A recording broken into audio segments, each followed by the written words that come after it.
The desire and phrase to defund the police has gained a lot of political traction, especially this past year. Joining us today to discuss this is Emma Freire, who actually lived in two countries with severely underfunded police forces and who's written an article about it in the latest issue of the New American Magazine, the November 9th issue of the New American Magazine.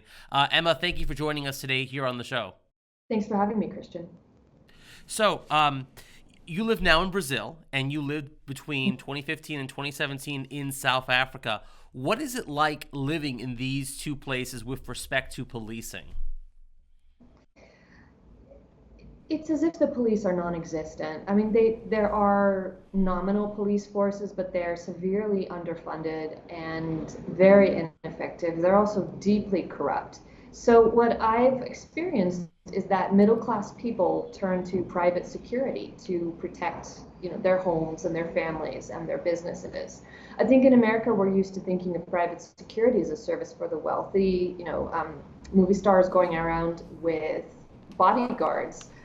But here, the market has really adapted to the demand, and so middle-class people can purchase private security at very affordable rates. There are a lot of different product options for all tiers of budget. So unfortunately, though, while private security here provides very good services, middle-class people pay twice, because once they pay in the form of taxes for police who don't show up or who are possibly even a negative force in their lives, extorting bribes and things like that.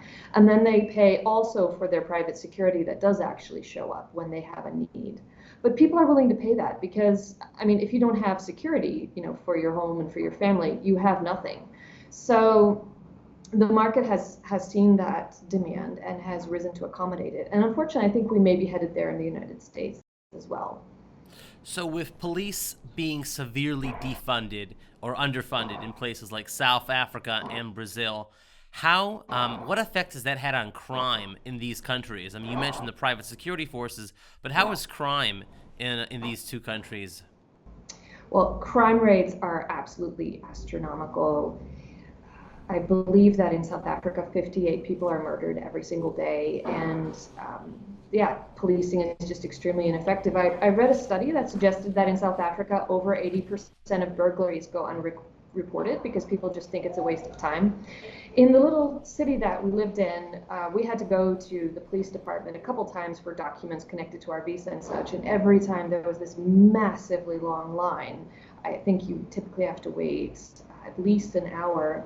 So why would you bother reporting a crime, if you're just going to lose half your day and they're not going to do anything about it anyway?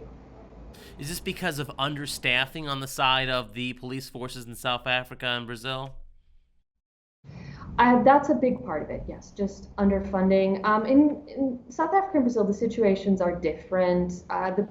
In both countries, yes, the police they're underfunded. They're also severely corrupt. In Brazil, that's almost more of a practical problem. The police are just very, very badly paid. They don't get paid enough to make ends meet.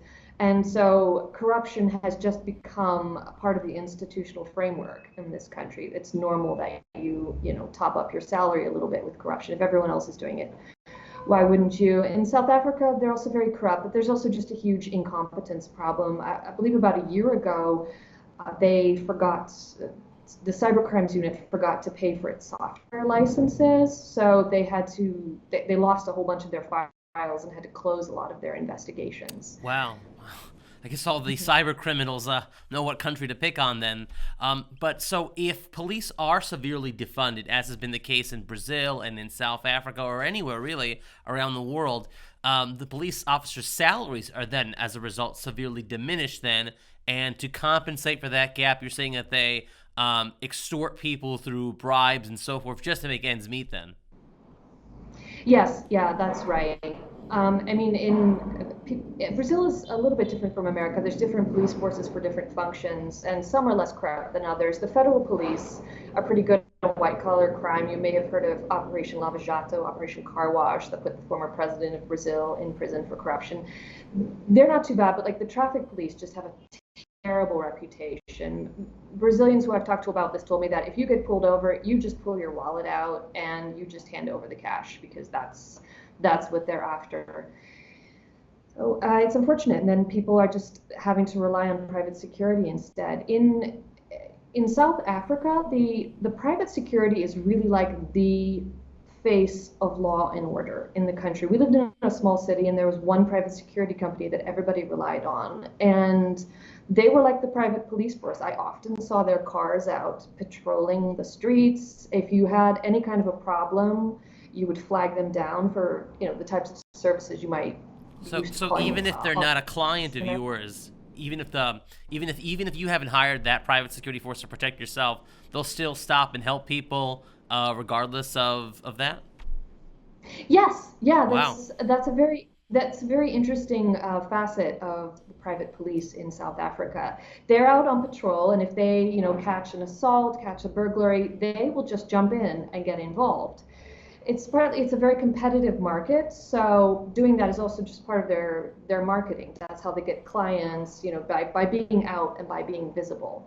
So if a private security force, like whether it's in Sao Paulo or whether it's in Johannesburg or wherever, if they arrest an individual in the middle of a crime, they see them, they catch them, doesn't it still have to go to the police for the whole legal process, though, in those two countries?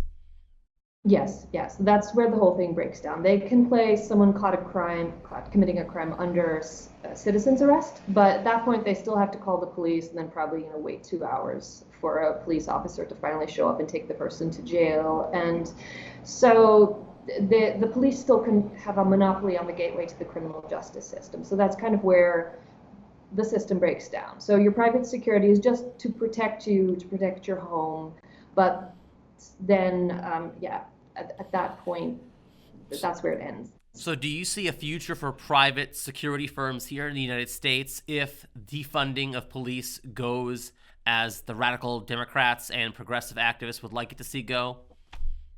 Yes, and I think we're seeing quite a few signs of that already. I mean, private security has been a booming business in Detroit since 2013 when that city declared bankruptcy. We also saw in Seattle this past summer when the Capitol Hill occupied zone was set up and they kicked out the police, that a lot of businesses in and around that area were turning to private security. Back in January, Tucker Carlson also had an interesting segment on his show about how people in South Africa, or not, sorry, not South Africa, San Francisco, are hiring private security to protect their neighborhood. So I think it is at this point still a service for the wealthy, but as demand grows, private security firms are going to adapt their services and offer them at a lower cost. Now, with private security, at least in the United States, being generally more expensive than what it might be in South Africa, or in Brazil or other countries, do you see society becoming much more lawless as a result of less police funding in the United States and having to resort to more private security, especially if private security for many Americans remains out of reach because of the cost being so high?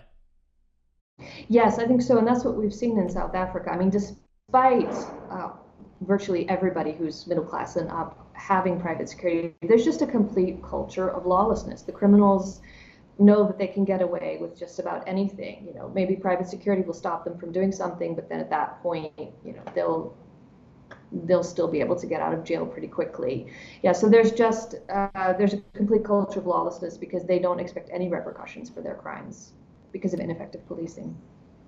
Absolutely. So overall, police departments, in your estimation, based on your research and what you've seen firsthand in these other countries, the police departments in this country in the United States, that is, should remain fully funded, if not given raises, but they should not be defunded then, right? Correct? No, no, absolutely not. Private security is not a good substitute. It's just what people are forced to do because they have no other choice. I mean, you're just not going to sit around while your home gets looted and your business gets burned down. But effective policing, keeping the streets safe, having a good synergy between the police and the criminal justice system so that criminals get locked up, I think is the ideal solution. Okay. Private security is second best. Absolutely. Well, stay on with us. We'll be right back after this short break.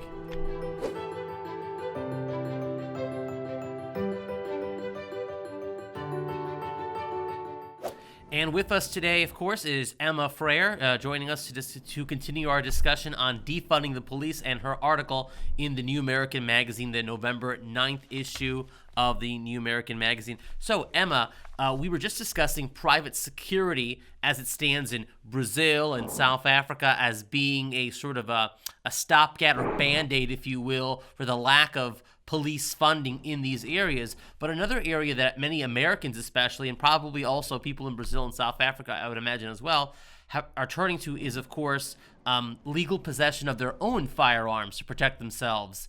How difficult or easy, maybe, is it to get a legal firearm in Brazil and South Africa? And even if you have that firearm, is one able to easily use it to defend themselves as they would imagine?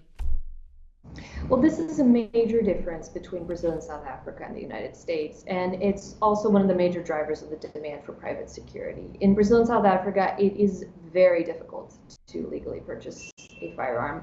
In Brazil, probably even harder than South Africa. You have to get through massive bureaucratic hurdles. So the current president, he's right-wing, President Jair Bolsonaro, has tried to make it a bit easier, but it's still very hard. You're essentially treated like a criminal. You have to go through several different police interviews, and they really grill you very hard and ask you why you want a gun. You must be up to no good if you want to illegally buy a gun. So a lot of Brazilians have told me that it's much easier and also just a lot cheaper to buy one on the black market if you really want one.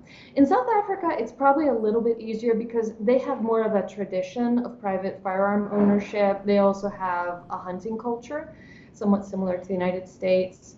So it is a little bit easier there, but yes, it's still a very difficult bureaucratic process. And some of the South Africans I talked to when I lived there told me that they believe the government is sort of quietly working on reducing gun ownership by rescinding existing gun permits. So a friend of ours moved to South Africa in the 1990s, got a legal gun, a permit, and then several years ago, I think this was in 2016, it was rescinded because the police told him that he didn't need the gun anymore.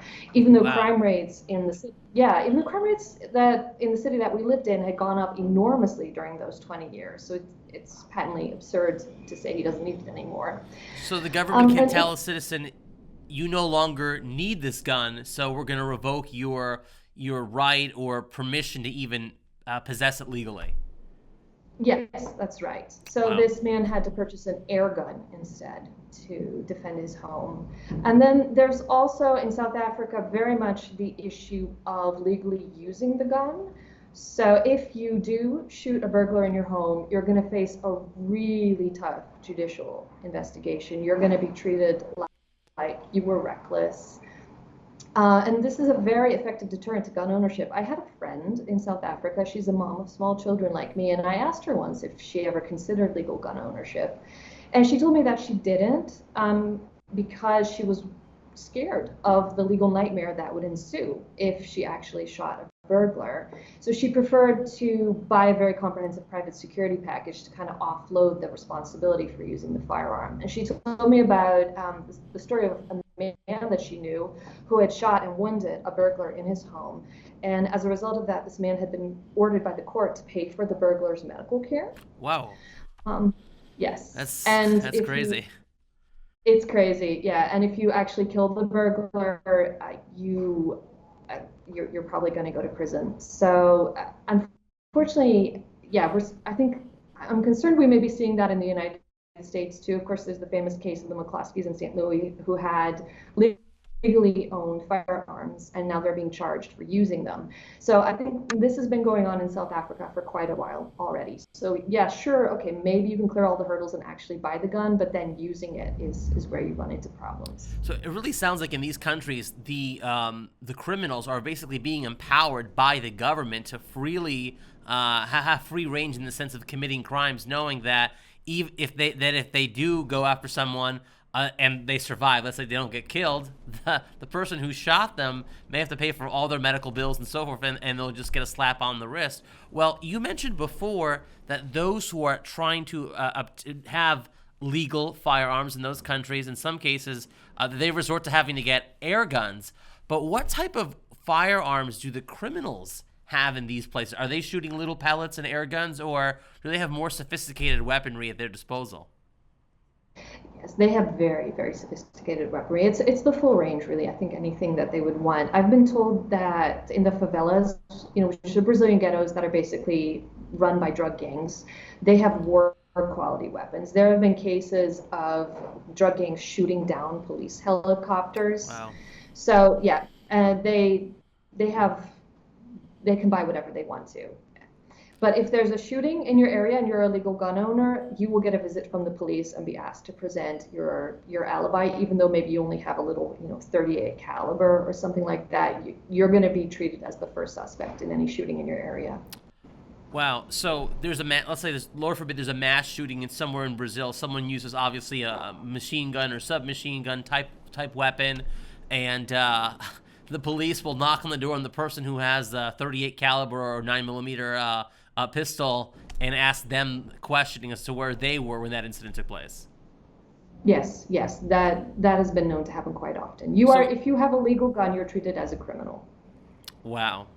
So, what do you recommend that Americans do here with the possibility of facing police departments being defunded at the local and state level, and Lord knows what could happen at the federal level as well with police reform measures and so forth? What should Americans be doing now to prevent the U.S. Deteriorating to the lawlessness that you've experienced firsthand in South Africa and Brazil? Just fight back every step that you have. I mean, vote and get in touch with your local officials, protest actually peacefully, not a fake peaceful protest wherever you can. Because something that I've experienced that is a little bit frightening is I moved to South Africa in 2015. I come from a very safe neighborhood in Northern Virginia.